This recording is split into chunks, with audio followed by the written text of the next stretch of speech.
In this video, I'll show you how to cancel scheduled IRS direct pay payment step by step.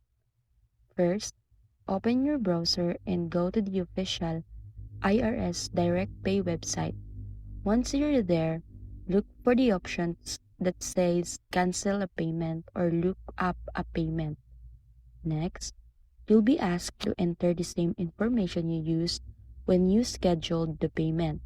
This includes your Social Security number or ITIN, your filing status, and the exact payment amount and the bank account number you use.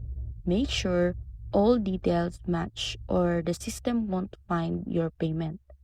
After your payment appears on the screen, select Cancel Payment and confirm your choice.